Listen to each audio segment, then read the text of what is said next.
আচ্ছা, আজকের ব্লগটা যদি এভাবে শুরু করি, কখনো কোনো কটু মন্তব্য করব না, কটু কথা ভাববো না, কারোর চেহারা নিয়ে কোনো রকম কাটাছেঁড়া করব না। নমস্কার দর্শক বন্ধুরা, আমি পিয়ালি চলে এসেছি ভারাক্রান্ত মন নিয়ে। শুধু আমি একা নই, গোটা পশ্চিমবঙ্গবাসীর একই অবস্থা। একটি নতুন ব্লগে বড়দের প্রণাম এবং ছোটদের ভালোবাসা জানিয়ে আজকের ব্লগটি শুরু করছি। আশা করছি সকলেই সুস্থ আছো এবং ভালো আছো। তোমাদের সকলের মনে হঠাৎ একটা প্রশ্ন তৈরি হতেই পারে, আজকের ভিডিও শুরুটা এমন কেন, তাই তো? হ্যাঁ, এই বিষয়ে একটু বাদে আমি তোমাদের সাথে খুব ভালোভাবে বিশ্লেষণ করছি। তার আগে দেখো, আজকের সকালটা শুরু করছি, মানে সকালের জলখাবার তৈরি হয়ে গেছে, স্মুদি, এটা খেয়ে নিলাম। এবারে তোমাদের সাথে বেশ কিছু রান্না শেয়ার করব। আজকের কিন্তু তোমাদের সাথে দারুণ দারুণ যে রেসিপিগুলো রয়েছে তার মধ্যে ঢেঁকির শাকের একটা রেসিপি আমি শেয়ার করব। তার আগে তোমাদের শাকটা দেখাই। এই দেখো তো, এটা না কাটা হয়ে গেছে, জানি না কতটা বুঝতে পারছো, তবে নামটা আমি বলে দিচ্ছি, এটা হলো ঢেঁকির শাক। এই ঢেঁকির শাক তোমরা কে কে খেয়েছো আর কে কে খাওনি অবশ্যই কিন্তু কমেন্টে জানিও। আজকে আমি রান্না করছি এই শাকটা, মানে এই শাক আমি অনেক দিন আগে আমার দিদার হাতে খেয়েছিলাম, তো আর তারপরে না আমার সেভাবে মনেই পড়ে না। তো আজ অনেক দিন বাদে, মানে অনেক বছর পর কিন্তু আমি আবার সেই ঢেঁকির শাকটা করব।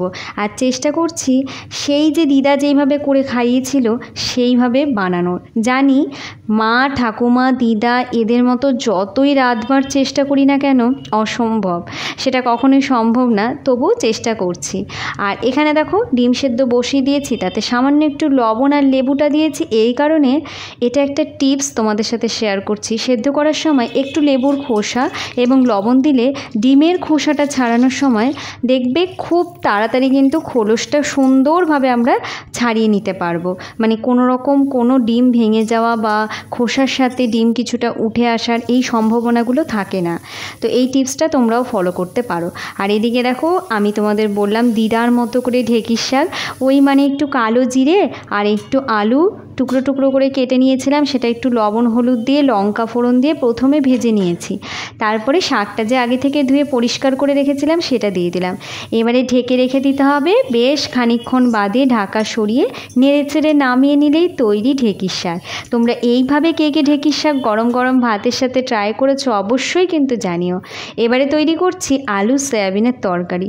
এই রেসিপিটা সেইভাবে শেয়ার করার কিছুই নেই, তোমরা পুরো ভিডিওটা দেখলেই বুঝতে পারবে।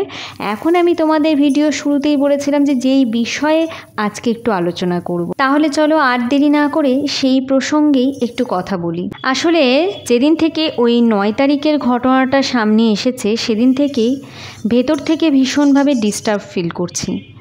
কোনো মতেই কিন্তু শান্তি খোঁজার চেষ্টা করছি, কিন্তু পাচ্ছি না। আর প্রতিদিন চেষ্টা করছি নিজেকে এই ব্যাপারগুলো থেকে যতটা বিরত রাখা যায় কাজের মাধ্যমে, কিন্তু এত বড় একটা ঘটনা ঘটে গেছে না, এই চেষ্টা করাটাই বৃথা। তাই কি আর বিরত রাখতে পারবো? কখনোই পারবো না।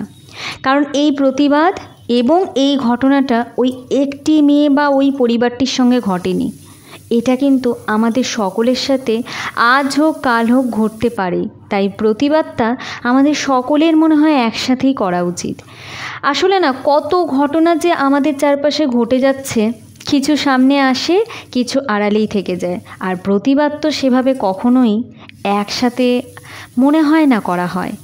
এই প্রথম আমি দেখছি যে সবাই কিন্তু রাতে রাস্তায় নেমেছে, মানে এবারের প্রতিবাদটা কোথাও গিয়ে ভীষণভাবে কিন্তু ভাবাচ্ছে, সবাইকে ভাবাচ্ছে ঠিকই, কিন্তু আরও একটি বিষয় ভাবাচ্ছে। এতগুলো দিন পেরিয়ে গেল এই ঘটনাটি ঘটে যাওয়ার, কিন্তু তার ফলাফল কোথায়? আমি না সত্যি অবাক হয়ে যাচ্ছি। আদৌ কি এটার কোনো বিচার, মানে সুবিচার কি আমরা পাবো, না আমাদের এই সময়গুলো বৃথায় নষ্ট হবে?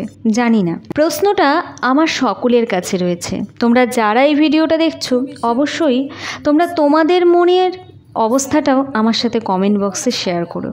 ভীষণভাবে না ভেতর থেকে একটা রাগ হচ্ছে। আর এই রাগের প্রসঙ্গেই আরেকটা জিনিস তোমাদের সাথে শেয়ার করি। এই দেখো, আরেকজন রেগে বসে আছে, রাগের কারণটা বলছি। দেখো হাসতে বলাতে কিভাবে হাসছে। তোমাদের সাথে একটা বিষয় তো শেয়ার করাই হয়নি, ছেলের কিন্তু এখন 4 চোখ হয়ে গেছে। তো যাই হোক, ওর চোখে চশমা উঠে গেছে। আর রাগের বিষয়টা হলো এই যে আমি দেখাচ্ছি তোমাদের, আমি ওকে আজকে ঘি দিইনি। আর ওকে মানে এর আগের ভিডিওগুলোতেও বলেছিলাম, তোমরা জানো আমার ডেলি ভ্লগ যারা দেখো, ওর আলু ভাজা, মাছ ভাজা, মানে যে কোনো একটা ভাজার সাথে ঘি লাগবেই। আর এই ঘিটা মানে কোনো কারণবশত যদি মিস হয়ে যায় তাহলেই কিন্তু ওর ভীষণ খাওয়া দাওয়া নিয়ে ঝামেলা শুরু হয়। কাল ছিল পেটে ব্যথা, তো আমি বলেছিলাম যে পেটটা ব্যথা করছে, আপাতত 2-1 দিন ঘিটা না হয় একটু স্টপ রাখি, তারপরে তো তুই খেতেই পারবি। তার জন্যই ওরকম রাগ। যাই হোক, কী আর করা যাবে, শেষমেশ অল্প করে একটু ঘি দিয়েছি। এবারে তোমাদের সাথে শেয়ার করছি দুপুরের মেনু। প্রথমেই তোমাদের দেখালাম আলু, পটল, কোয়াশ আর হচ্ছে পেঁপে দিয়ে একটা তরকারি করেছিলাম। তারপরে পাতলা মুসুরের ডাল, আর এদিকে রয়েছে আলু দিয়ে পেঁয়াজ দিয়ে ভাজা ঝুরি করে কেটেছি। ঢেঁকির শাক তো হয়েই গেছে, তোমাদের দেখিয়েছি। এদিকে আলু সয়াবিনের তরকারি, এটা রেসিপিটাও তোমাদের সাথে শেয়ার করলাম, এটাও হয়ে গেছে। আর রয়েছে ডিম ভাজা। এই হলো আজকের দুপুরের আমাদের মেনু। আর ছেলে এবং বরের জন্য স্কুলের টিফিনে এখানে তৈরি হচ্ছে ডালিয়া। তো ডালিয়াটা একটু মানে ডালিয়ার খিচুড়ি করে দিচ্ছি একটু সবজি দিয়ে। এটাই থাকছে আজকে ওদের স্কুলের টিফিনের জন্য। এখন বলবো যেই বিষয়ে কথা বলছিলাম সেই বিষয়ে। এমন অনেক কিছু কিন্তু আমাদের চারিপাশে অনবরত মানে কত ঘটনা ঘটে যাচ্ছে, ফলাফল কজন পায়। আর ঠিক এই প্রসঙ্গে আমি একটা কথাই বলবো, এবারে যেন এমনটা না হয়। এই ফলাফলটা যেন আমরা অবশ্যই পাই এবং সেটা যেন আমাদের আশাপ্রদ ফল হয়, এটুকুই বলবো। প্রত্যেকের মনের আশা, প্রত্যেকে আমরা যা চাইছি, দোষীরা যেন উপযুক্ত শাস্তি পায়। আর ঠিক এই জন্যই সরকারের কাছে একটাই আর্জি, আস্থা আছে, ভরসা আছে সরকারের উপরে। আশা করি দোষীরা উপযুক্ত শাস্তি পাবে, কিন্তু সেটা যেন খুব তাড়াতাড়ি হয়। আর হ্যাঁ, সবাইকে বলবো, তোমরা যে যেভাবে প্রতিবাদ করছো, যে যেই জায়গা থেকে প্রতিবাদ চালিয়ে যাচ্ছ, তাদেরকে বলবো প্রতিবাদ চলুক, প্রতিবাদ চলবে যতদিন না এটার একটা সঠিক বিচার আমরা পাচ্ছি। আজকের মতন সময় শেষ, ভারাক্রান্ত মন নিয়ে বিদায় জানাচ্ছি। আশা করছি আজকের ব্লগটি তোমাদের সকলেরই বেশ ভালো লেগেছে। খুব তাড়াতাড়ি দেখা হবে তোমাদের সঙ্গে আবারও একটি নতুন কোনো ব্লগে। ততক্ষণের জন্য সকলেই সুস্থ থেকো, ভালো থেকো, আমার সঙ্গে থেকো।